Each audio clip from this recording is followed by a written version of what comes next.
All right, so welcome back today. This is a new episode with a new guest star, and this is another person I know from Hopkins, captain of the Black Knights FC. I'm gonna let him introduce himself. Hello, everyone. My name is Theophilus Acheampong. I'm a graduating senior of the Johns Hopkins University from New York, born and raised in the Bronx, ethnically from Ghana. So shout out to all my Ghanians listening. And yeah, I'm excited to be here, Yoni. This has been in the works, so I'm excited for us to deep down and converse and dialogue. And yeah, let's get it going. Yeah, I mean we got a couple of things planned for today. I know we definitely will be touching on the Lakers, Mr. LeBron James dominating with his chain. Oh my goodness! And I know you a LeBron fan, so I'm gonna let you lead the conversation on that. There's only so much LeBron can do. There's only so much LeBron can do with the help that is on his squad. Lack thereof. Yes. Granted, we are facing the defending champions. The Oklahoma City Thunder are a complete team. However, I believe as a basketball player, there are some intangibles when it comes to the position that you play that you should at least exert game in and game out. Yeah. Exhibit A. Dominated. Oh, man. It's okay. I'm going to keep my composure. Yeah. I'm going to keep my composure. I really believe that when you're watching him from a screen, I don't think he cares. There's no passion. There's no passion. Vision. There's no vision. There's no aggression. What did John Obi Mikel say? He said, the desire. There's no desire when dominating is on the court. And it's just, rebounds are just coming. He's just like, ball watching, just trying to throw it to the other team. And it's like, just catch the ball, man. Yeah. Just catch the ball. At least show some effort to catch the ball. And then we're 3-0 down in the series. The day, or 2 days, I guess, before game 4, and you buy a chain and post it, and the chain says dominating, when that's the complete opposite of what you've been doing on the court? How? Yeah. I know Twitter's gonna have a field day. You know, some jokes write themselves. Yeah. And he's a published author when it comes to that. He's a published author when it comes to writing his jokes on himself. Because after tonight, more likely when the Lakers get swept, I don't want him on my squad. I don't want him on my squad. Yeah, I remember you was hyped when they signed him. Bro, I feel like we needed a center. Yes. We needed a center. Still do, but yes. Yes, we still do. But I was hype on him more so because I guess it credit to Chris Paul, because Chris Paul effect is real. Yeah, I thought with a point guard like Luka, who's good with bigs, he would make DA look somewhat decent. Yeah. But even with Luka, even with LeBron James himself, like those two players, I guess they couldn't exert the amount of energy it needs to at least look like you care on the court. DeAndre Ayton. He be playing like he's watching the game too. Yeah, like why are you playing like you're on the sideline? But free agency this summer. There are a lot of bigs on expiring contracts. And I'm hearing Jalen Duren. I feel like he might get extended in Detroit. In Detroit? Yeah. It's possible. Depends. Well, I think they're going to beat Cleveland, so. I think they're going to the finals. You think they're beating the Knicks? I think so. That might be a crazy take. And the other thing is, this episode is probably dropping in like August, so 4 months from now, I'm either going to look really crazy. I'm going to either look really crazy or like I know what's going on. They do have their number in the regular season. I don't know, but it's just the way the Knicks are playing right now, with Cat being the point forward, or the point center. I can't lie. I'll say it straight up. I doubted him. Yeah. I thought Embiid was gonna cook him Mm-hmm. when he was actually on the court. But shout out to him. Shout out to him. Shout out New York, orange and blue skies, baby. But back to my Lakers, we do need a center. Yeah. And Aiden's not cutting it. At least Jackson Hayes doesn't cut it either, but he shows effort. Like, he be hustling here and there. It's like he's an okay backup, you know. It's like you have an 85 overall, but their Gatorade bar is blinking, or they got like 30 stamina, versus you got Jackson Hayes. He's like a 70 overall, 100 energy. 100, yes, 100 energy. Literally, that's what it is. And neither is gonna cut it, especially when you got Luka on the court. So I mean, next season, who knows if Bron is still on the squad? Who knows if Bron? I don't think Bron is going out like this. No, I can't lie. He's definitely playing one more season. Yeah, he's coming back because you can't go out to sweep. No. Yeah. No. Yeah. I get you though. The centers, because we had on the Bulls we had Vucevic for like a good 4 or 5 seasons. You know, offensively, like I seen what he was doing in Orlando. I'm like, oh, he's tough. Like, Bulls play him, he drops 45, 50, and I was like, oh, he must be nice. Comes to the Bulls. Yeah, like that was, I don't know what it is. It's maybe he forgot how to shoot or whatever. But after that, it was not the best. The defense is like the main thing, because like the Bulls, like you look at them now, it's just straight guards. Yeah. And like when he was there, like I think he's like either 6'9" or 6'11", but like it was the same thing. There was no aggression on defense. You know, like Embiid cooks him. Yeah. And to be honest, I don't know when Vucevic got picked up by Boston, I thought it was a good pickup, to be honest. In terms of, you know, you're adding space into the floor, you know, pick and pop, he likes to shoot, you know, more so of like an Al Horford, you would say. But I'm not gonna lie, with the system that Boston had, he was not. No, he didn't. He didn't even play, I think, Game 7. Yeah. Like they just kept him on the bench, and I was like, that was interesting to me. Yeah, I mean, Missoula Game 7 tactics were very interesting. Starting Garza, but Haram ball.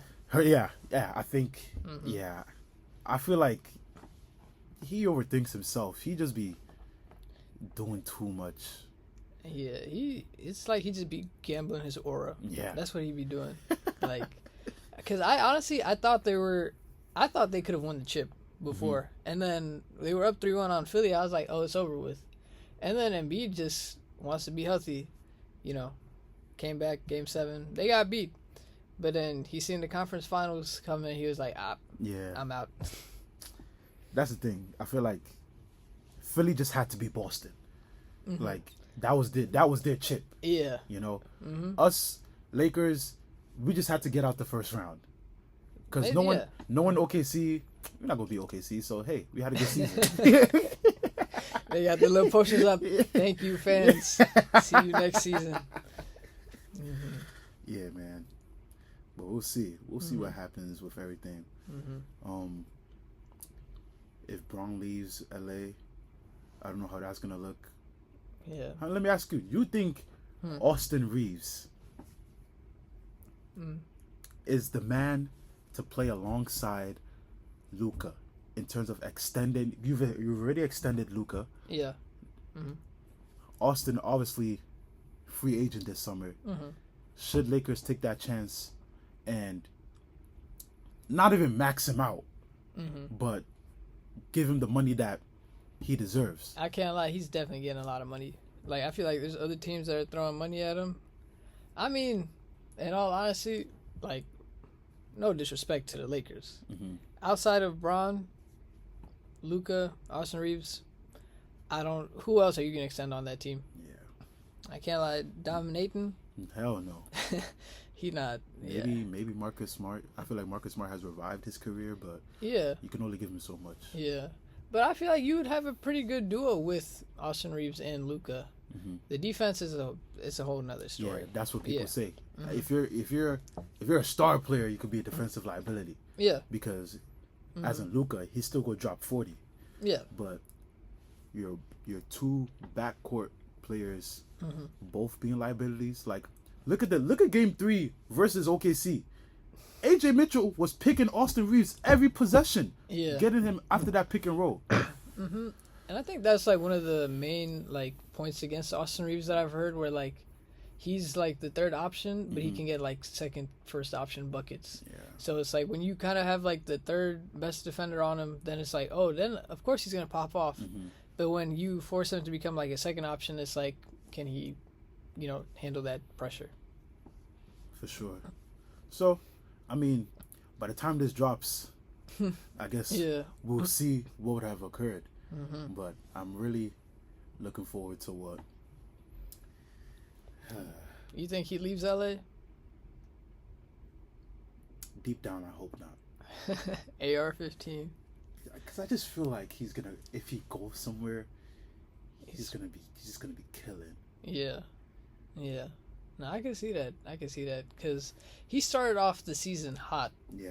Like, he was scorching hot. Yeah, he was going crazy. So I feel like he definitely could get some more money this year. Oh, he will.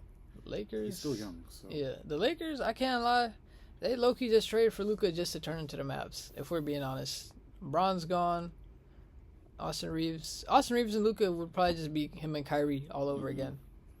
In terms of like the depth and everybody else on the roster, I don't know. But they need to construct the team. Yeah. Just like that 2024 Mavs team was constructed. And it just starts with getting rid of dominating and getting an actual dominating big. If you got a Derek Lively was going crazy in the finals, I think 2024. Yeah. And I was like, he was a rookie too. And that's the thing, like, I feel like they don't even ask that much of him. It's really grab a board. Show hustle. You know what quote I'm thinking of? You remember how, like, I think mid-season, he was like, they're trying to turn me into Clint Capella.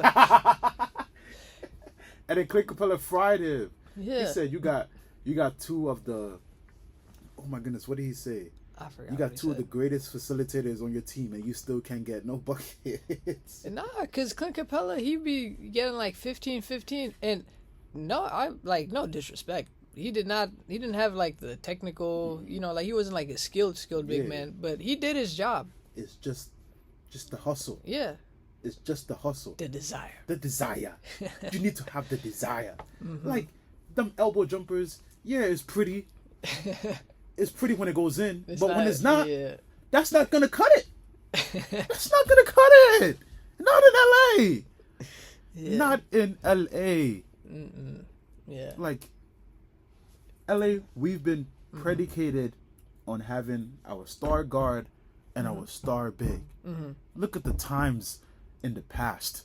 Kareem, Shaquille O'Neal, Paul Gasol. Even AD during the bubble run. Even AD. AD during the bubble run was tough. Even AD. Now we have DeAndre Ayton. You went from AD to DA. Jesus. Whew. Have mercy on us. But we definitely need to switch things up this offseason. I say, obviously, you're keeping Luka. You keep AR. We keep Rui. Rui's shooting. I can't lie. I like him. Yeah, I like Rui. His 3-point percentage has skyrocketed. Yeah. And his mid-range, automatic. We keep Luke Kennard. I like Luke Kennard. Yeah. We need shooting. We keep Marcus Smart defending. Vanderbilt. He needs to get in the lab. Please. Please. It's like that 2K build that's just the red pie chart. Like, you need him for the defense. I can't lie to the defense. But just imagine Vanderbilt with a jump shot. Yeah. Was he on Minnesota before? I think he was. Yeah. I feel like he was a pretty decent 3-and-D player, but I might be misremembering. It's low-key so funny. I feel like every time the Lakers like sign somebody, like every time somebody comes to the Lakers, they just forget how to shoot. It was literally everybody except Luke Kennard. Yeah, he dropped like the 30 in the Rocket series. I can't lie. I feel like he's kind of like fallen off since then. I mean, the problem is he was the main facilitator alongside Braun. But when AR came back, of course, you're not going to touch the ball as often. Yeah. So is more about getting quick action for him, and you know, a team as good as OKC, they see right through that, so they're not gonna let that happen. Yeah. So, but I say we keep him. Who need to go? Jake LaRavia, he need to go. He not cutting it for me. Who else need to go? I feel like Dalton Connect. Dalton Connect, just because he's young, like I feel like he needs to grow in experience in playing, maybe at a lower market somewhere else. Yeah, I feel like honestly his whole mentality and everything got messed up after they traded him. And then the trade went back. Got rescinded. That definitely messed with him, which I completely understand that, because it's like, damn, you don't even want to be here anymore. Yeah, and as a viewer, we don't see the psychological behind the scenes effects that it has on that player. Yeah, like practice. Yeah, because he was traded. He was traded to Charlotte, and then coming back is like, it's just weird. It's just weird. But yeah, I say we let him go. He figures it out somewhere else, just for the betterment of himself. Who else is on the squad? Bronny James.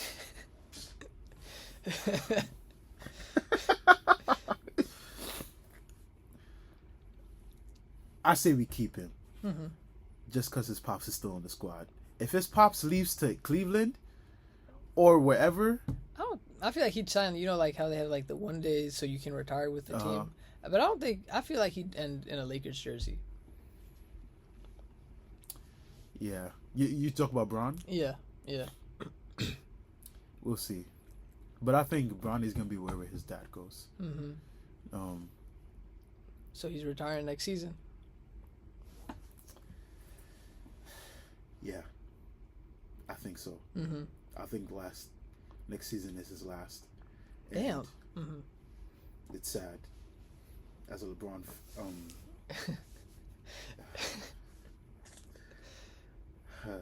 as a chief appreciator of the greatness of LeBron James, it is very sad. What about Bryce?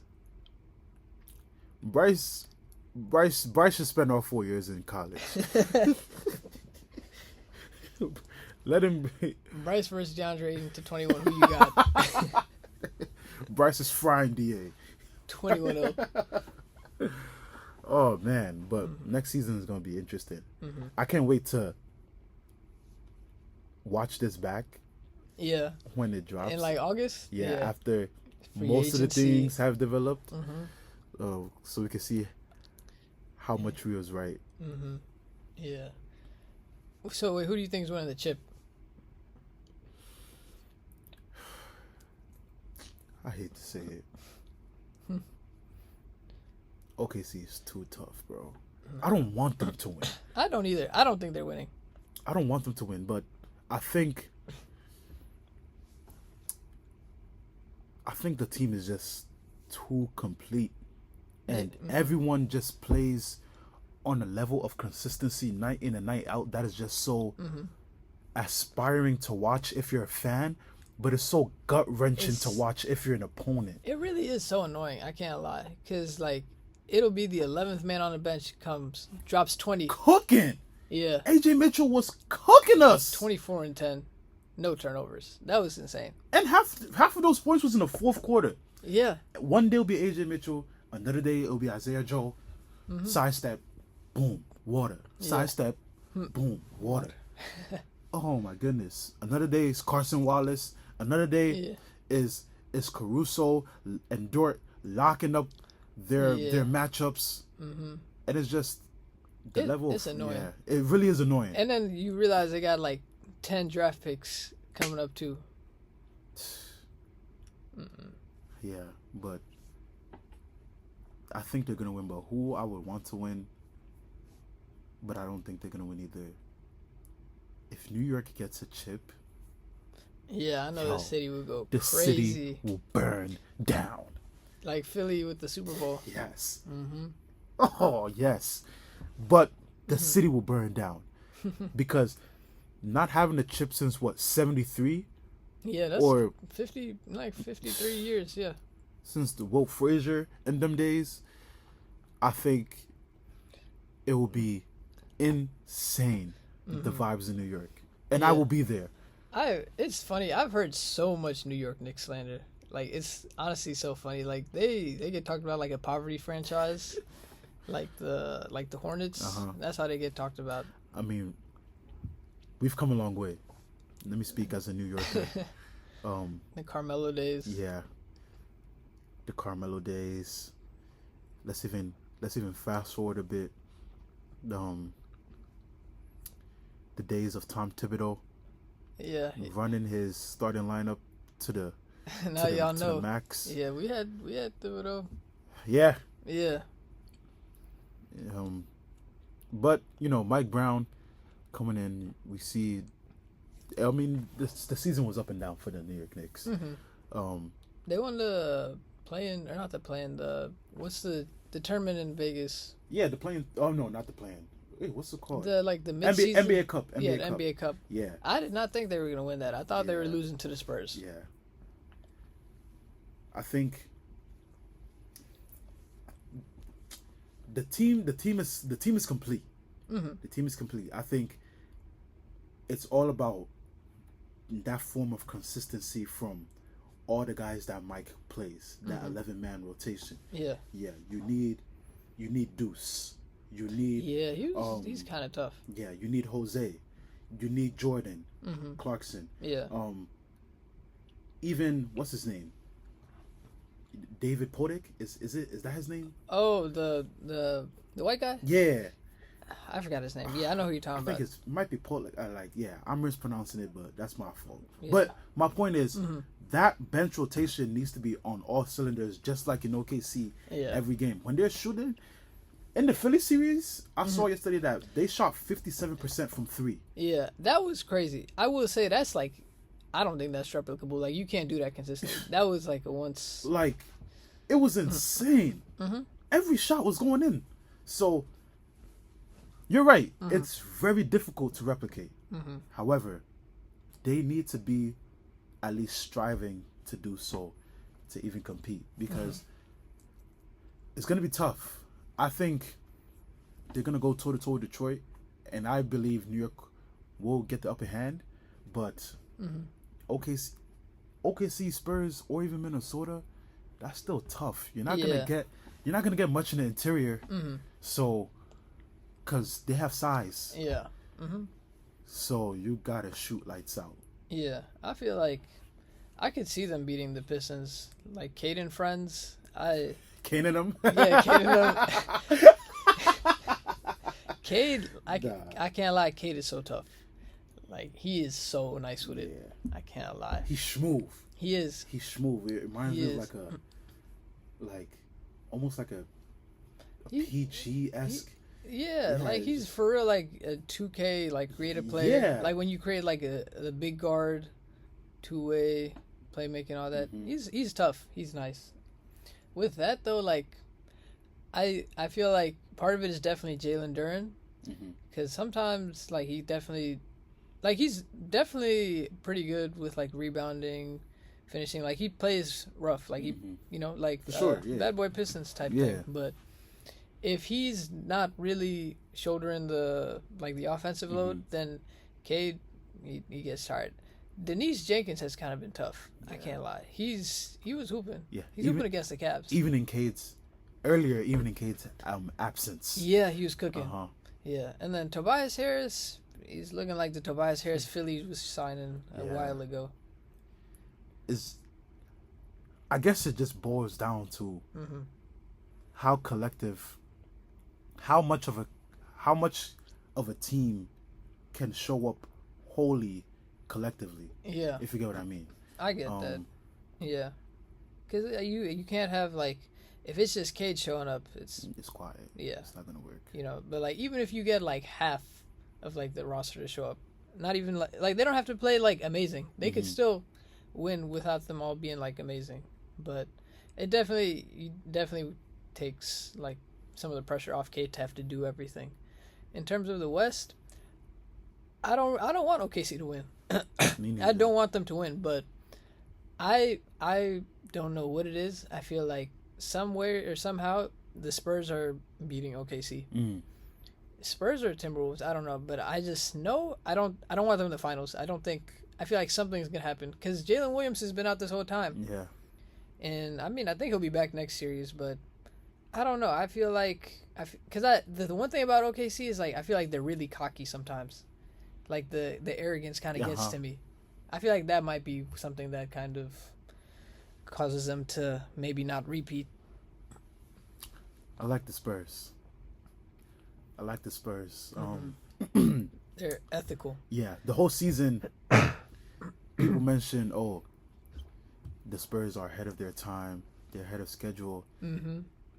What's going to stop them is the lack of experience. They are young. As a young team. And I understand that, but, the Spurs, they've had OKC's number. All season. And, yeah, right now it's 2-2 versus Minnesota. Mm-hmm. But I believe Game 5, that means Game 5 should be in San Antonio. It is, yeah. Mm-hmm. So I think they get that one. And then Game 6 is going to be a dogfight. Mm-hmm. Yeah.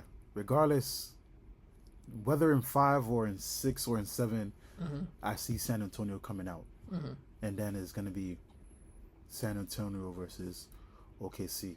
Mm-hmm. So we'll see what happens. But I really like the Spurs, and I would like them to combat all the talk that has been going on about their lack of experience being the reason why they wouldn't go far. Mm-hmm. I think so. I feel like they don't look inexperienced. Like they're very calm, like ready for the moment, this and that. And like OKC, I feel like last season was like their first real deep playoff run. I don't remember what happened the year before, but I feel like even if San Antonio does not have much playoff experience, the gap between their lack of playoff experience and others' playoff experience, it's not much. Yeah. So I feel like it doesn't make as big of a difference. For OKC, 2 years ago was when Luka gave it to them. Yeah. So I don't know. I have no faith, or I just don't want OKC back there. It's gonna be great basketball. Oh, it is. Western Conference Finals. I'm looking forward to that. Whether you have OKC versus Minnesota or versus San Antonio, it's going to be cinema basketball, and that's what I'm looking forward to. I don't think I can say the same about. We'll see about the Conference? Eastern. Yeah, it's like you know that meme where it's like the Western Conference is like a whole battle, and then they'll say like Eastern Conference is just like SpongeBob. Yeah, but I'm definitely looking forward to it. So I guess we'll see what happens. Yeah. So I was going to say, I know we've been talking about sports a lot. Where has your passion for sports come from? It started from young. Basketball. I mean, we've been talking about basketball this whole time, but that's not even my favorite sport to begin with. We got coach, manager. I think my passion for sports, it first starts from, family. Yeah. And your cultural roots. As African men in soccer. African families. Yeah. Soccer is what is displayed. Soccer is what we see week in and week out. And from young, that was a sport that was on the TV on the Sunday mornings, on the Saturday mornings, and I just watching, whether it was your older cousin in my case or your father, so engaged, fixated, and just passionate about a team. It was just like, it was almost like DNA. It brought that out of me, and I grew to love the game. I grew to love the game, watching your country play. we didn't get that far. We didn't get that far. I'm still waiting on that one. Sorry. Yeah. Nah, you know what? I think in my lifetime maybe. If they don't, I'll root for Eritrea. One way or another. I think we got AFCON at least. Yeah. But World Cup, that's a different story. But just watching your national team play, Black at least stars. that's where it started for me. I grew up watching Ghana,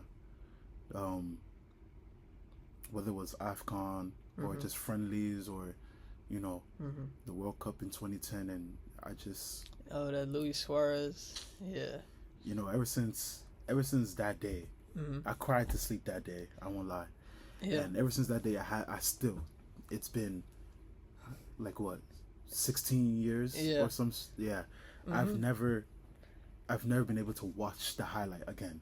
Yeah. Of the handball and Asamoah Gyan missing the penalty. It just it infuriates me, but that's okay.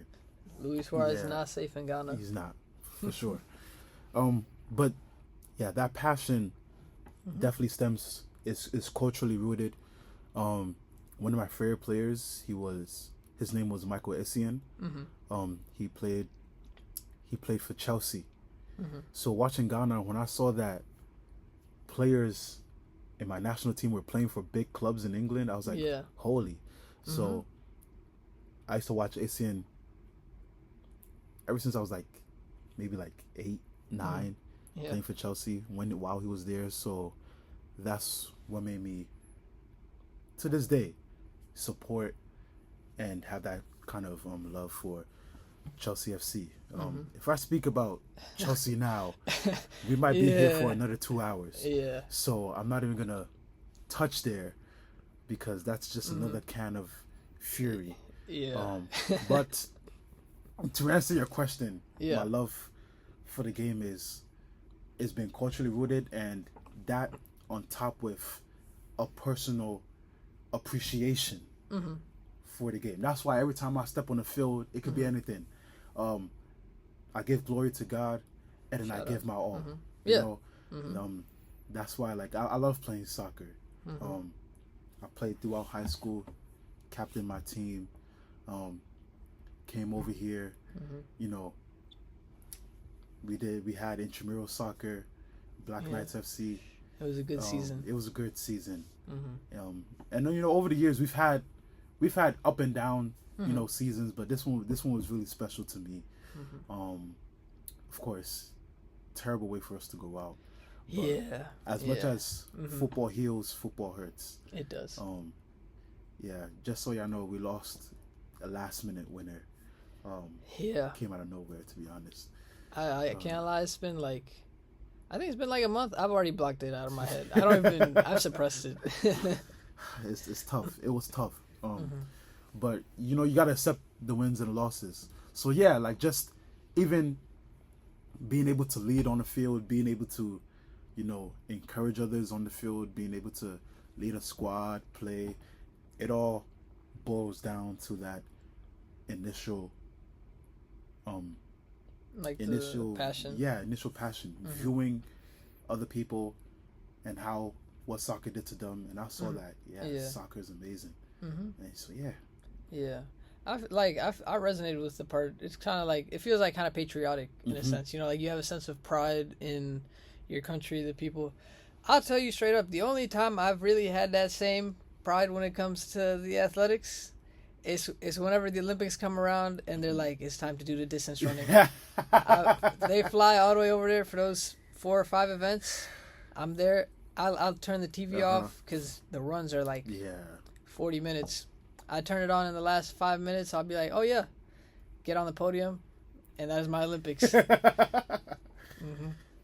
the East Africans can run for days. Yeah.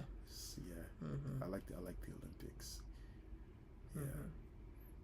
I mean, it's cool. I feel like sports have definitely done a lot for me because soccer was the first sport I played, and I kind of fell in love with it too. I think it was my uncle that introduced me to it, and it was the first sport I played. I didn't discover basketball until 5th grade.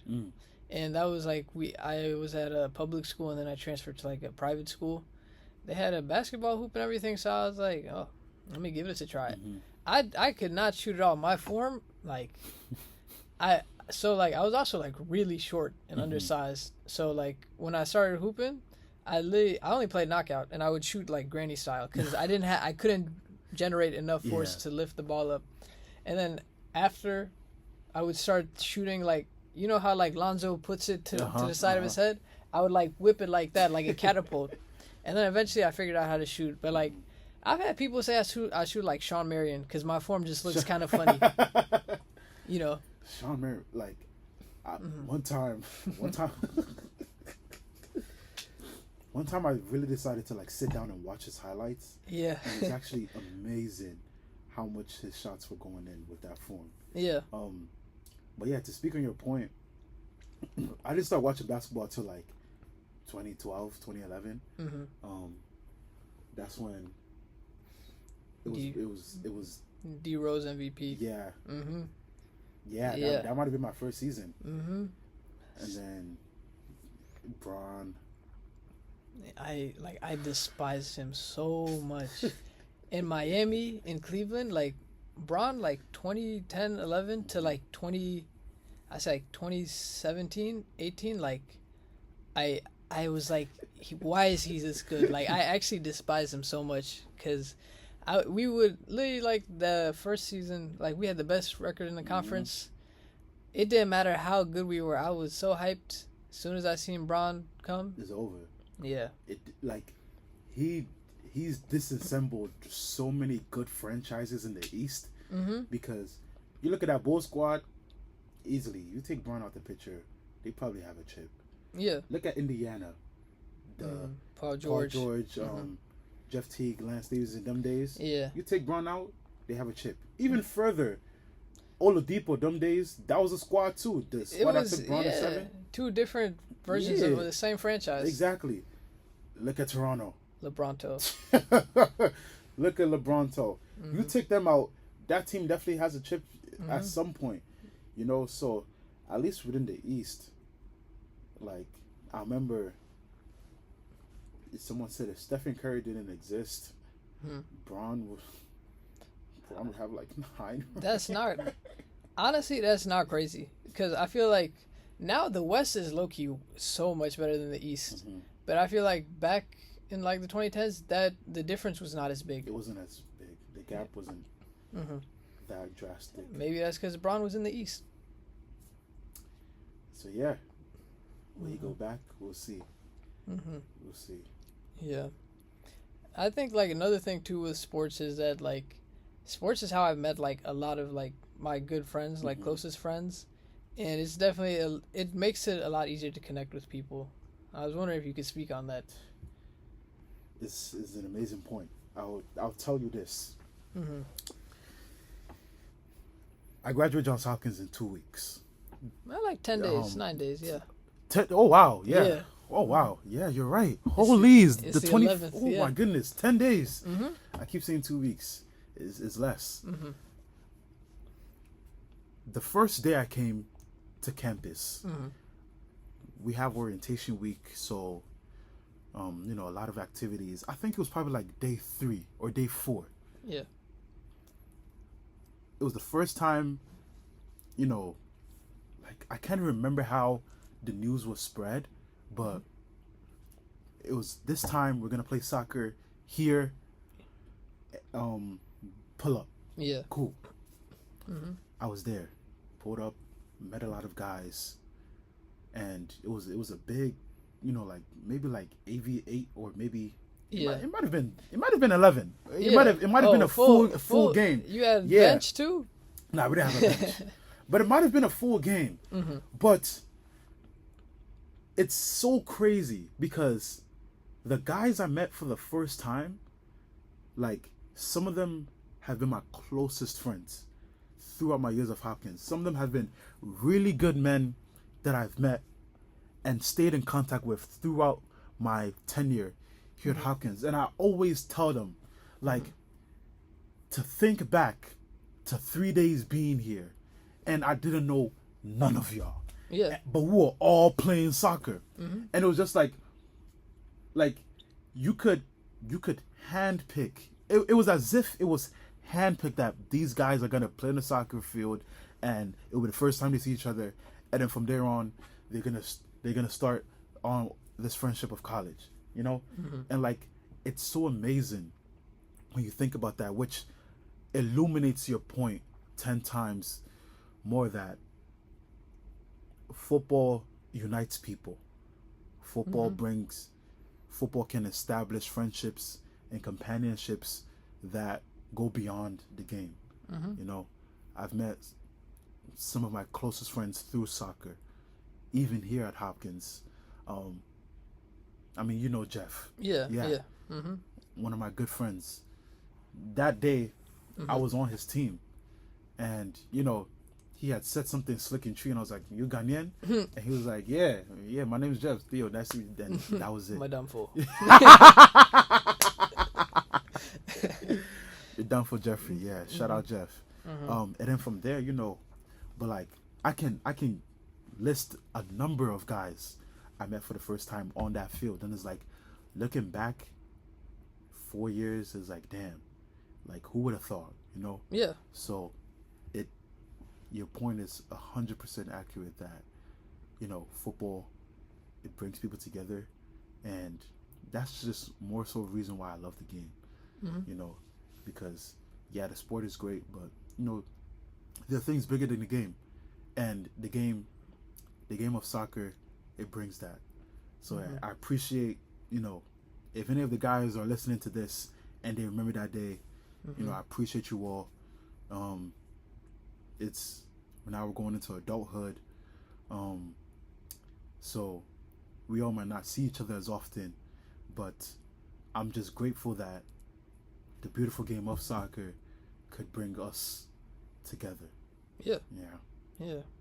And I wanted to kind of go past that because you said like going into adulthood, like post graduation and everything. How do those friendships look now versus before? And I guess how are you navigating them moving forward? Well, I guess we'll see. Yep. But I believe that, of course, you have your core group of friends. You know, the guys you keep in touch day in, day out. But you know, with the guys that I was talking about earlier, I don't believe so, and I hope not that after college we won't be in communication. I think we've established a good enough friendship that wherever we may go, wherever life may take us, it may not be every day, but every now and then we'll check in on each other, and we'll definitely plan things so that we can see each other, and do things from time to time. Yeah. And I think that's the best way to navigate the friendships established in college, because when you look at it in totality, after May 21st, I'm not going to see a lot of people ever again in life, you know? Yeah. And on one hand, you know, that's just the way it is. Yeah. But on the other hand, with the amount of friendships that, you know, I may have established, I can't let that be the case for some of those. Yeah. If you get what I mean. I get you. So in terms of navigation, definitely keeping in contact, planning events. I know. I feel like we're an iconic class, you know. Yeah. Just even besides the fact that we're 150, I feel like a lot of us know each other, like as a whole class, and I think that it will help in the future when it comes to reconnecting and, you know, reuniting, whether at an event or, you know, just in like celebration of our class. Alumni weekend. Yeah, you know, just things like that. So hopefully what I've said, I put into fruition when the time comes, but I hope to navigate all of my friendships that I've cultivated in college. Yeah, and I think like, because I thought a lot about that when I was like graduating too, because like I knew a lot of people on campus, but I had like, I guess, different friend groups, and like if I'm being honest now, like the only people who I talked to consistently that I went to undergrad with are like my two homies who like we worked at the like service IT desk together. We would just like hang out and stuff, and then like another like group of my friends with like one of them was like my friend I'd known since like 5th grade. Okay. So like we ended up going to undergrad again together. But like besides them, I don't really talk to anybody else as much. And I would say like like I have them on Instagram, whatever. I say hi every now and then, or like if something happens, you know. But like those are really the only people I talk to from that. And I think one thing I've realized is like it just takes effort. Yeah, you're right. And I think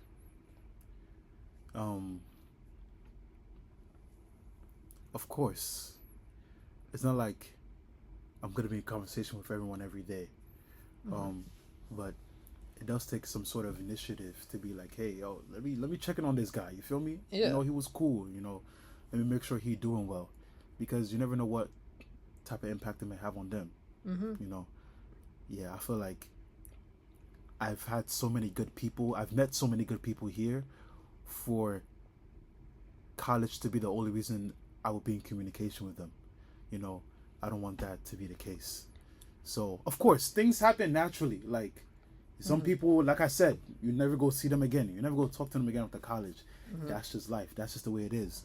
But those friendships, or even if it's like the acquaintances, if you don't want that to be lost, it does take that sort of effort to like, yo, whenever you're in the city, let me know. Like, pull up. Let's go grab some food. Let's chop it up, you know? Yeah. Like, I got you, you know? And those things, they go a long way. Yeah. Like, because I get you. Like, there's been a lot of people in my life who, like, have left an impact on me. Like, I have been, like, impacted and blessed by so many people in my life. And sometimes it gets to the point where it's like, damn, like, I'm always forgetting somebody because there's just so many people. And something that I did for myself, like, because I've been trying to get better at keeping in touch because I'm not home. And, like, I have a whole world over here, but I have, like, my people back home from way back. And something that I've been doing to kind of hold myself accountable and to be able to, like, cultivate those relationships and sustain them is, like, on my notes app, I have, like, a list of a bunch of people. And it's, like, people who I have felt have made, like, a really big impact on me. And whenever I have time, I will, like, go through the list and be like, oh, I haven't called this person in a while. So I'm like, let me call them. Let me check in on them. And that's really helped to kind of, you know, maintain that relationship, even though there's, like, distance or, like, we don't speak much. And, like, they really appreciate it a lot more than you know. Because they're like, oh, like, what's up? Like, why are you calling? I was like, I was just trying to check in. You know, like, nothing crazy. Just, like, hope you're doing good, this and that. Conversation will, like, go for a while. You know, and I think that's helped to kind of sustain it because I feel like with friendships, like, it's a two-way street. But I think sometimes, even with myself, like, if I don't hear from somebody, maybe sometimes I'll be like, oh, maybe they're busy or maybe they don't really care to, you know, keep in touch anymore. Whole time it's a two-way street. Like, the phone works both ways. Like, maybe they don't call me, I can call. I'll take the initiative. For sure. And that's that's a good idea. I might have to steal that. It's funny because, of course, going back to graduation, I'm like, yo, who am I even gonna invite? Like, and then I'm scrambling in my head, you know, like, okay, let me make a list. Yeah. Let me make a list of, you know, people that I feel like, you know, have helped me along the way, so they deserve to be invited. So I definitely like the idea. And I feel like it also keep you grounded, at least, you know, just to see it visually that, okay, let me call this person. Because sometimes, you know, I'm bad with it as well. Even with family. Like, I mean, my siblings and I are close, so, like, we always text. But sometimes if my mom doesn't call me, days will go by, I don't call her, then she call me like, Theo, have you forgot about me? Why you haven't called me, you know? And my dad would be like, you have to call. When I call, you pick up, when I, you know, and, you know, things like that. So I definitely like the idea. And it's just, it shows that you care, you know, whether it's family, whether it's friendships. And I believe that the energy you put forth, if it's good, it will be reciprocated. So I might have to tap in with that. Yeah. I'm telling you, it works. Like, it's helped me a lot because, like, there's just so many people I would think randomly be like, oh, damn, what about him? And, like, when I was first making that list, like, it low-key kept going. I was like, wow, like, there's really a lot of people who I really care for. And I know, like, the people on there, like, if I was to call, they would pick up. Like, they would appreciate me calling. So it went both ways because it makes you realize, damn, like, I am, like, loved. Like, I'm appreciated. You know, there's people in this world who, like, really care for me. And I think it goes a long way in, you know, like, being away from home for so long, because like for me, like since I moved here, like I go home like every 6 months. Like I'll go like beginning of summer, winter break, and then summer again. So like I definitely go a bit of time without them. And that's the thing. My parents too, like at first, like it would be my mom would call me. She'd be like, "Did you forget about me? Yeah. Like, how are you doing? What's new?" My dad would call, this and that. But now, like the more time you spend away from home, it's like, damn, like I really do miss them. And like, let me give them a call. Let me not wait around. Yeah, and I can only imagine, because from here to Chi-Town, it's 600-700 miles. Yeah. That's, you know, I'm fortunate that my family is just, up New York. If anything, I could drive, take a train, take a bus there. Peter Pan. Yeah, Greyhound. Great. Flixbus is terrible. Oh my homies, they came to visit me. They wanted to take a day trip to New York. They took the Flixbus. One of them was like, "Yo, don't take the Flixbus. It's terrible." It was supposed to leave like 8 a.m. Sure. They left Baltimore 11:30. And then they came back. They got on like the 9 p.m. to get back at midnight. They got here 1:30. I picked them up. They said the bus driver was just like stopping in the middle of the road, like taking rest stops. Yeah. I'm not gonna lie, I'm laughing so hard because I've been on them Chinese Flix buses, and they do not care. Yeah. Like, if the driver gotta stop to smoke a cig, he go do that. Yeah. Like, oh my goodness. Yeah. Like Nah, them Flix buses are hilarious. like car, like bus broken down the road. There's just so many. You pick up strangers in the middle of the road. Yeah. It's dark. It's like, what are we doing here? But yeah. Oh my God. But getting back on topic, I'm fortunate that my family is in New York. So, occasionally I try, every now and then go back, visit, spend some time, and it's been good. I'm fortunate that at least after graduation I'll be going back. So of course I'll be there more often. So now it's going to be about checking up on my people here. Yeah. Coming back here. Every now and then, making sure that the time spent with my people here in Maryland are good now that I'll be back in New York. So I definitely resonate with you, and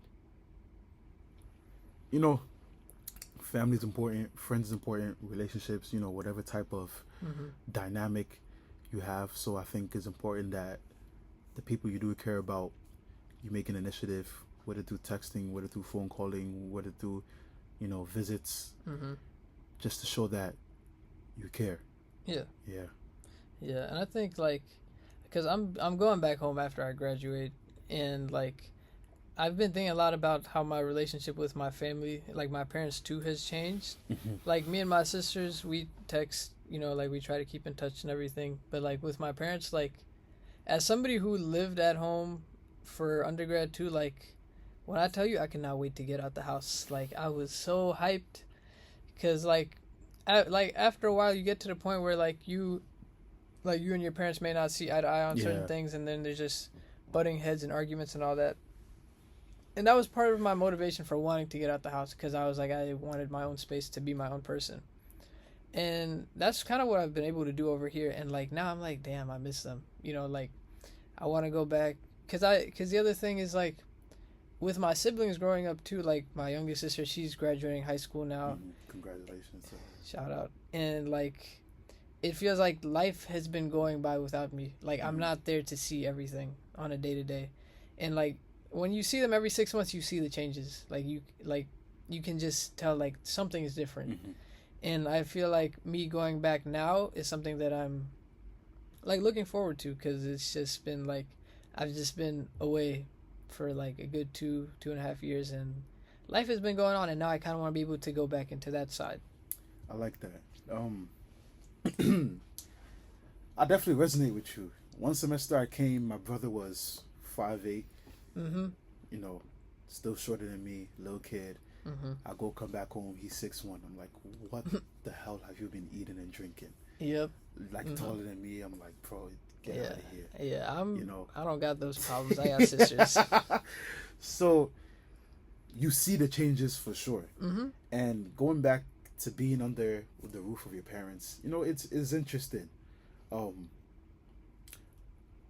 the course of these 4 years, I won't lie, I've loved the independence. I've loved the freedom, the decision making. Even if it's 4 a.m., if I have to go somewhere, I just get up and go. Yeah. You know, I do what I want. Yeah. You know, not that I'm a bad kid, but your parents listening. Mom, I make good decisions, Mom. But yeah, I just feel like, you know, in college, I've been able to navigate and appreciate my freedom and independence. And as you're saying, as much as I really do miss my family, Yep.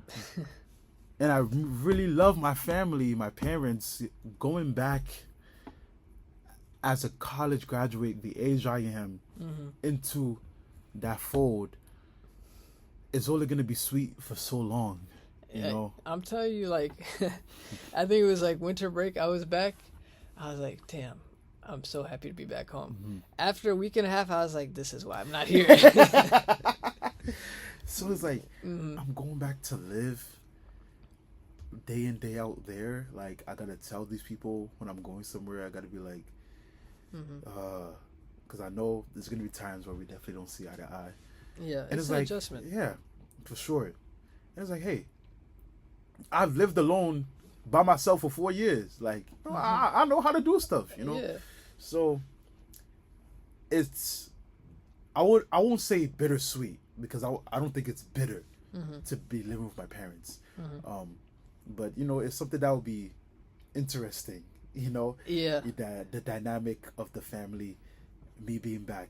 And, you know, I'm going back, but I don't plan to stay. Yeah. I'm going there, but I don't plan to stay. No.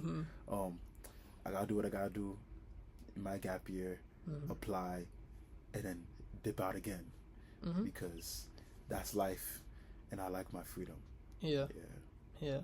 And I think, like, with that, like, something I've been realizing is, like, I really do appreciate them more and more. And, like, as I've gotten older, I'm like, I can't lie, they were onto some things. Like, as I'm getting older, I'm like, I understand where they're coming from, you know? And even though I understand where they're coming from, I don't always agree with their methods, you know? There's that, but I feel like as you age, you kind of start to appreciate them more and more, because, like, in, like, an African household, like, there's a lot of discipline, there's a lot of structure. And as a kid, it's like, oh my goodness, like, let me just enjoy myself. Let me be a kid. But, like, now I'm at the age where I can look at that, and it's like, as much as I didn't like it, you know, my parents would always hit me with it's for your own good. Yeah. Like, it's for the best. And you never see that. Man, I used to get my ass beat every day. Yeah. Every day. I wasn't even a bad kid. I was just misunderstood.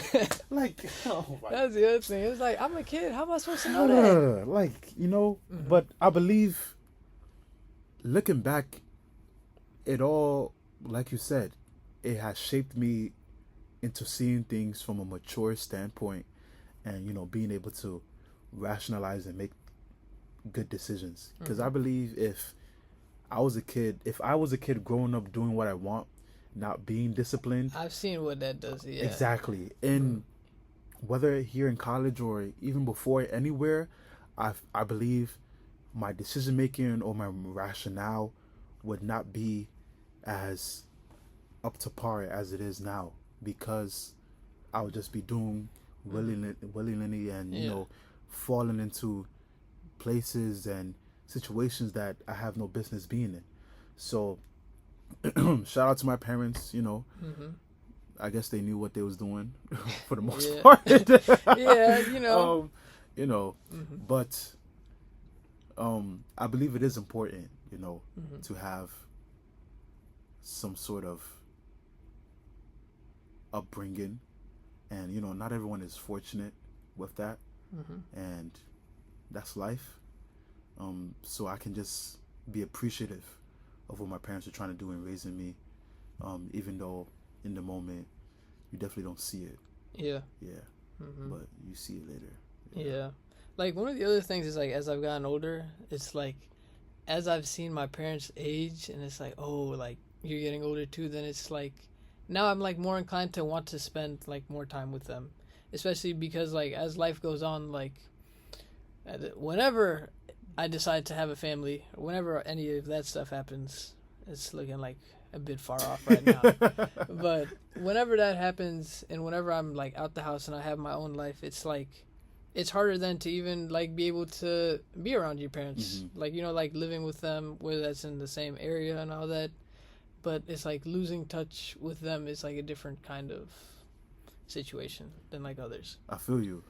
And even on top of that, it's like, when you look at the things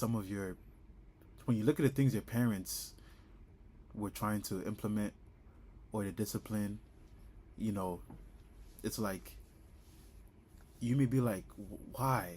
Like, what are they doing? But, like, they always say, hey, when you have your kids and they're misbehaving and fooling around, then you'll understand. You know? So it's not even just about losing touch with them, but it's about, you know, future training when you have your little children and your wife, and you're dealing with the ups and downs of that dynamic. I'm gonna just send them to my parents. They did, like, a pretty good job with me and my sisters. You know, they know what they're doing. Oh man, if only it was that simple. I think one of, like, the biggest blessings that people have is, like, when you have a family or you're raising kids and your parents live with you. I feel like that's a big thing. Not only for yourself as a parent, but for your kids to be able to have their grandparents. Yeah. That dynamic, if it's there and if it's flowing and it's well, is beautiful. Yeah. Yeah. I was fortunate myself, just for the first 2 years of my life, for my grandma to be at home. So she sort of helped raise me. You know, I say fortunate because she really took time. I mean, of course she was retired, so it's not like she was doing anything else. But you know, she really helped me out, you know, in terms of feeding me, taking care of me, you know, just doing what a good grandma would do in that time. So I definitely resonate with what you just stated, that, you know, it helps immensely. So yeah. And I know, like, the other thing too is, like, I'm gonna raise my kids, and, like, I don't know how I'm gonna do it. Maybe I'm more strict, but then my parents are gonna be like, oh no, you're being too strict. And it's like, do you remember what you did to me? You know what you did to me to be in that position? But I guess with that hindsight, it's 2020, you know, because like, the only way to learn how to parent is to be a parent. And I guess after them, like, raising me, my siblings, and kind of seeing how we've turned out and where we've gone, you're a lot better off than you were when things started. For sure. It's going to be interesting. The time and age in which we're in now, and the time and age that we will be in when we do have children. I told my mom, I was like, you're not going to be a grandmother for a while. I told her, I was like, you know what? I'd say, like, I was like 8 years, 9 years, maybe. I told her, I was like, hey, you got an issue, take it up with God. It's out of my hands. It's out of my hands. Hey, only you can do it. Yeah. Nah, because, you know, the other thing, like, when you graduate, that's when they hit you with when you getting married. Where's your wife? When you getting married? Yeah. But like you said, we put all that in the hands of God. Yeah, that's a go-to. They say, when are you getting married? I was like, only God knows. Pray for me. Just keep praying. Yeah. Because the time that we're in, it's not looking too good, bro. No. I was talking about one of my homies. He was like, you know, at this point, I might have to go back home. He said, that's what it's looking like right now. I was like, hey, I wouldn't be mad at you if you did. I don't know what to say. All I can say is, hey, if it's in my plans, then God will lead me to it. Yeah. Yeah. Yeah, that's all I can say. It's looking rough, huh? Yeah. Man. Yeah. Yeah. I mean, at the end of the day, you got your degree. You gonna get another degree. You gonna get the finances. Mm-hmm. That's what they always hit you with. They'll be like, oh, get your money, get your job, get your education, and then they'll come after. Mm-hmm. That's what it's looking like right now. And hopefully everything should fall in place. So we'll see where this life thing takes us. You see this life thing, yeah. Yeah. Yeah. Yeah. That's all you can do. Just take it a day at a time. For sure. Like you said, like with your parents, you don't realize the good that they do until after you reap the fruits of your labor. Mm-hmm. That's just how life is. You don't realize how many seeds you've planted until the seasons change. Yeah. So I'm definitely looking forward. Definitely optimistic. Sometimes uncertainty can be scary. It is. When you don't know exactly how the path you're walking on looks like for you.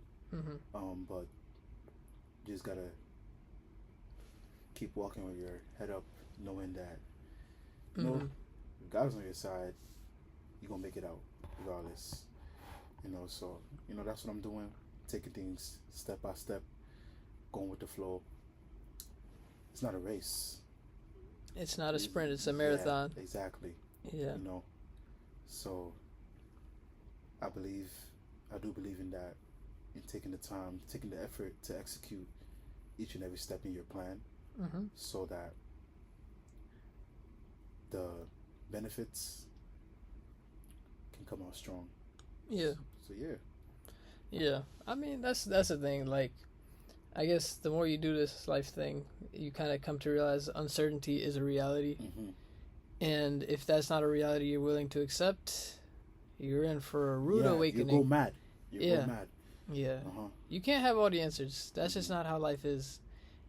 Because if you had all the answers, then you've already done life. Yeah. You don't need it, But I think learning to navigate the uncertainty and just having the courage to just accept things as they happen and not really try to find like the deeper meaning and everything, and just being at peace with whatever decisions happen, whether that's good or bad.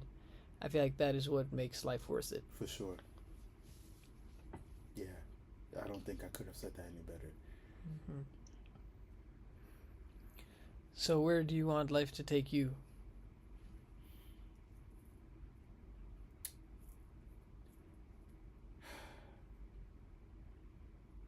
I just want I just hope that everything I've done can be paid off. How so? By reaching success and by having some sort of influence on those who look up to me, whether it's younger family, friends, and whatnot. I feel like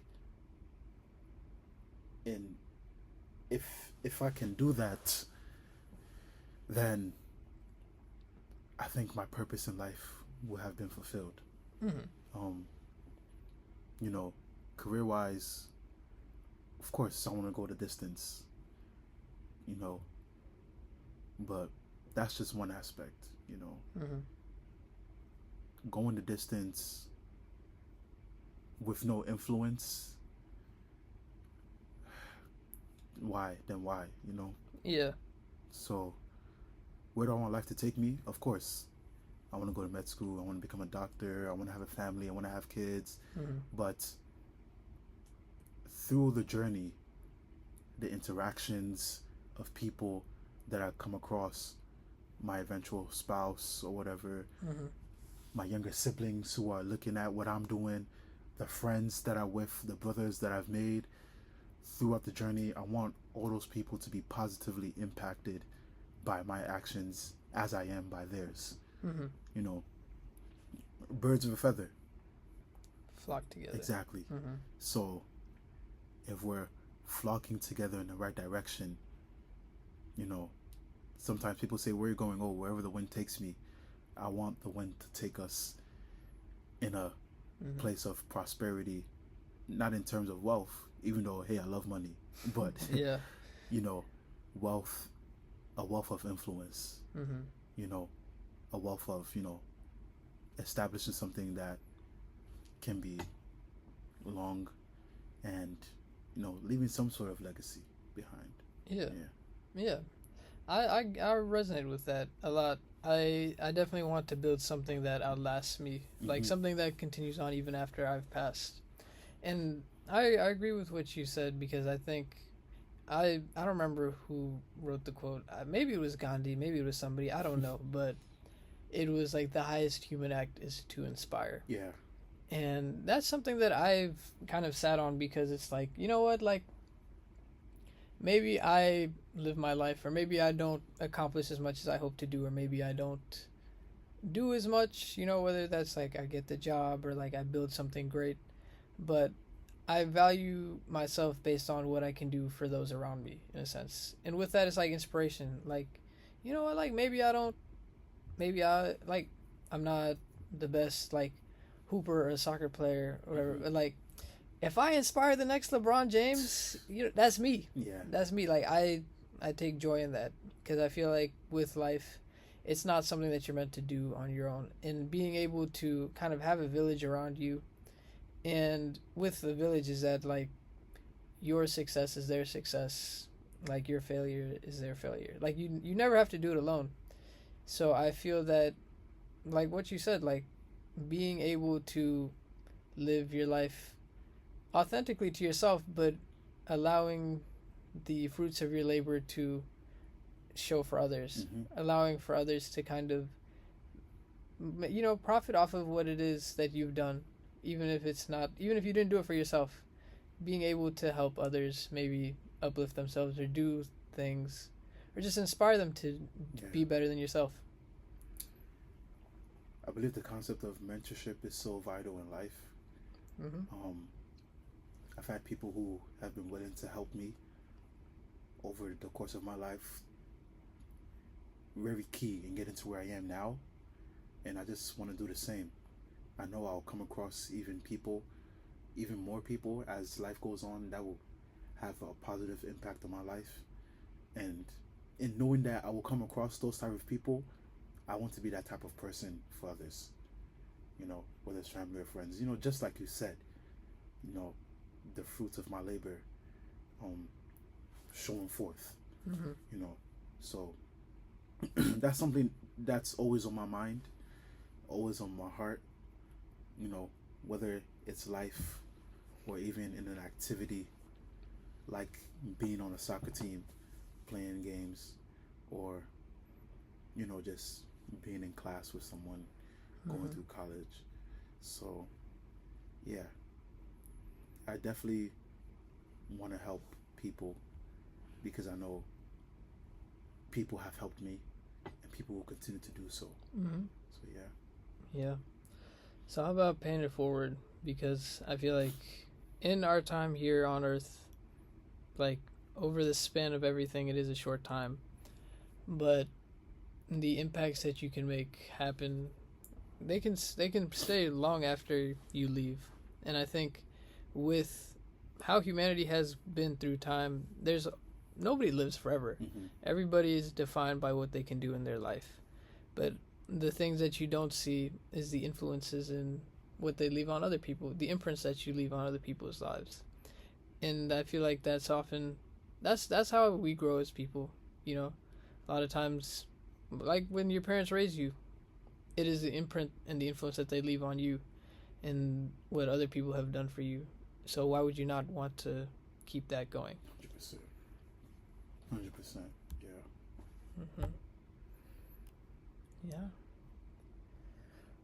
Well, I think that we've covered quite a lot. It's been a great episode. Yeah. I appreciate being on here. I appreciate you invited me to be on Try. And I hope anyone and everyone who listens, at least they take something from this conversation, whether it's being on board to ship DeAndre Ayton out of Los Angeles and bring in a good center. You know what we should do? You know how they got the petition to get Mbappe out? I'm going to start that. Yeah. We got to start that. Promise you we get 250K signatures in a day. I'll be 100 of them. Oh, my goodness. Or, taking something about what we've discussed in terms of family, navigating friendships, and being of influence in this world and this thing that we call life. So yeah, I'm glad to be here. And I hope everyone enjoys their time as they listen to this when it drops. So yeah. Yeah. Thank you for coming on. Of course. Appreciate you having me here. Great combo. Congrats. You got 9 days till graduation, till you walk that stage. I appreciate you. Yes, sir. Yes, sir. So we're going to wrap it up here. Thank you again. If there's any last leaving words that you'd like to leave for the audience. Just chop life. Chop life. You play hard, you work hard, you balance, and you enjoy. Because you only do this once. Yes. Yes, sir. If you have nothing, have the desire. Desire. You need the desire in everything. Indeed. Take care, y'all. Yeah. All right. See you next episode. Peace.